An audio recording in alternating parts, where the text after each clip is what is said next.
Hey scent freaks, welcome.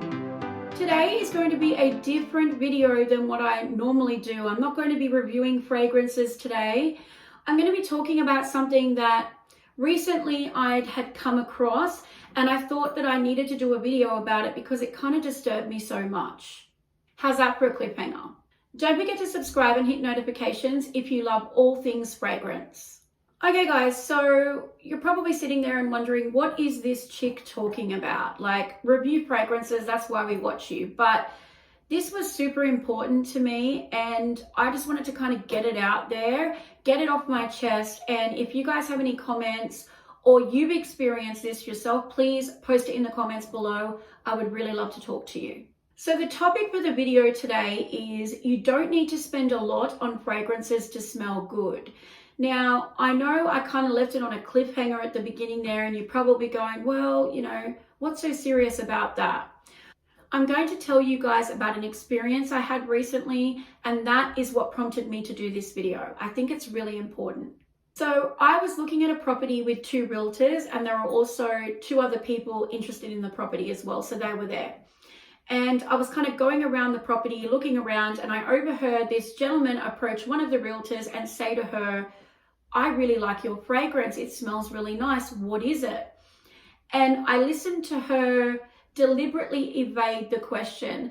She took the compliment very gracefully. She said, thank you very much, but she would not divulge the name of this fragrance. So that got me thinking. The first conclusion I came to in my own head was that maybe she had stumbled across a hidden gem and she didn't want to advertise it to everybody and have everybody smell like her, which, hey, I get, fair enough. But I was so intrigued and puzzled as to why she wouldn't tell her fragrance that as we were leaving the property, I went up to her and complimented her again on this fragrance. She again thanked me very gracefully and seemed to be a little bit uncomfortable, which I really didn't want to do. I mean, I love when people come up to me and compliment my fragrances. I can't get enough of it. So that's why I think it puzzled me so much. So as the property started clearing out, we were kind of the only people, me and the two realtors, left.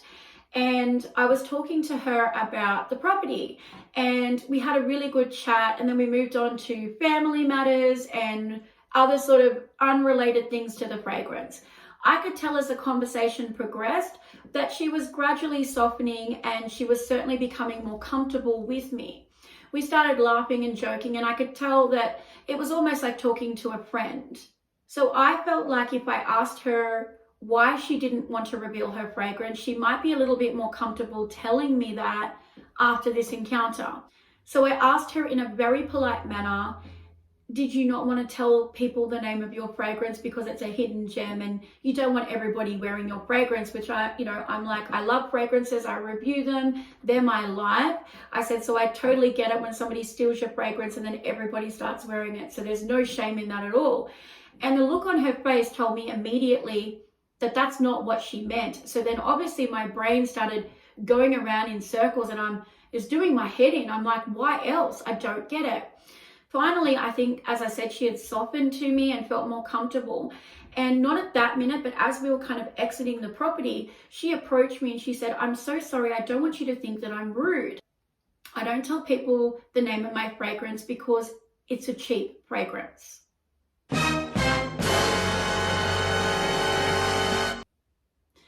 And that there was the reason that she did not want to divulge her fragrance, despite the fact she was getting compliments on it left, right, and center. She told me she gets compliments on it at work and everywhere she goes. But there was some sort of embarrassment on her end about the fact that she was wearing an affordable fragrance. And I just couldn't even get my head around that. I was shocked, and most definitely I was angered by this, and I was sad. I felt sad because I know when I find affordable fragrances that are great and get me compliments, it's like finding gold. You know, there's no guarantees that niche are better. I have had far more blind buy fails with niche than I have with affordable. I think that there may be a stigma or a snobbery out there associated with, well, if your fragrance doesn't cost this much money, then it's no good, which is absolute, excuse the French, bullshit. You don't need to spend a lot of money to smell good. You can smell sexy, confident, empowered, get loads of compliments with the most affordable fragrance in the world if it's the right fit for you. I will go dupes and clones over niche fragrances any day if they really smell like the real fragrance. I think it's insane not to. Obviously, it comes down to personal preference, budget, etc. But in all honesty, if I can save that money for something else, then I'm going to do that. I've got 3 children. You know, there are other things in the world I have to buy except fragrances, which, you know, is a shame, but it's the way that it is. So I think I'm not going to be naive enough and say that I wasn't aware that there was this stigma out there about affordable fragrances, but I'd never seen it played out in real life right in front of me like that. And it really, really angered me.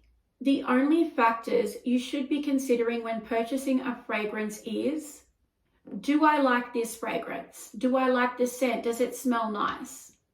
Does the fragrance suit my personal style and taste? Do I feel confident and sexy and empowered wearing this fragrance? Does this fragrance make me feel happy and satisfied? These are the only 4 factors that should be considered when purchasing a fragrance. Not it's too affordable and I don't want people to know I'm wearing an affordable fragrance. Absolutely not. Honestly, do you need all these fragrances that I have behind me? No, you don't. In all honesty, I would say personally, you need 3. You need your 9 till 5 signature scent, you know, something that you wake up to, can wear every day and not get sick of and smell great. You need your girls' night out, date night, evening fragrance, and then perhaps a formal or special occasion fragrance. When I talk about formal occasion fragrances, such as for weddings and anniversaries, I am not talking expensive either. There are plenty of clones, dupes, and affordable fragrances out there that smell amazing. If you have several fragrances in your fragrance collection like I do, that's totally fine. I'm not throwing shade on that clearly. I mean, but what I'm saying is that it's not necessary. You don't need all of those fragrances. Yes, I love them. I love collecting them. They're my passion. And if that's yours, great. But there's no pressure to go out and buy 200 bottles of fragrance to smell good. There is always going to be a new drop, a new hyped up fragrance on social media platforms. Influencers talking about fragrances and saying that you need them and that they're the next best thing. It's impossible to keep up with all that. It's tiring and it takes the fun out of fragrance. If you are purchasing a fragrance, just make sure you're purchasing it for you, not for the hype around the fragrance. Also, don't blind buy. I know sometimes it's difficult if you can't get the samples. Trust me, I'm in the same predicament where I am. I cannot get samples. But I will tell you this, I would say 4 to 5 out of the 10 bottles that I buy of expensive fragrances blind buy are disappointing. My passion for fragrance came from when I was a very young child. I'm talking maybe 4 or 5. I remember walking through department stores and seeing the beautiful ladies spraying the fragrances and smelling them, and I was hooked right then and there. That carried out through, you know, my later childhood, teenagehood, early 20s, and obviously now. The reason I started my fragrance review channel is because A, I love fragrance, but B, I didn't really have anybody to share my enthusiasm and love for fragrance with. My kids, while they wear some fragrances and they like them, they don't want to sit there and talk to me about what I just smell.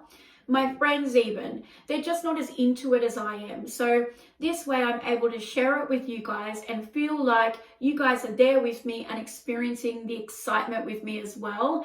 And it just gives me like feelings of happiness, and it gives me this like little kick. Like, I love the fact that I can share it with you guys. I want to make sure that my channel is representing my moral core, and I only ever want to foster positivity, non-judgment, and entertainment. I guess in conclusion to this video, I would say please don't ever feel ashamed, concerned, cautious about affordable fragrances or sharing the names of affordable fragrances or worried about their price points. If you like them, get them and wear them, and you tell everybody, because they're complimenting you. They think you smell great. And if anybody is going to stand there and compliment you and then shade you because they find out it's affordable, they're not the type of person you want to have anything to do with anyway. I opt to buy for as many affordable fragrances as I can. If some of my niche fragrances had good dupes or similar fragrances, I would have got them. Like, it's not about niche for me, it's about the scent, and that's what fragrance should be all about. Okay, scent freaks, so that is the video for today. Thank you so much for watching. I know that this has been a bit of a different video than I normally do, but after the experience that I had to put it out there. Thank you so much for watching, guys. I love and appreciate you all, and I hope to see you next time.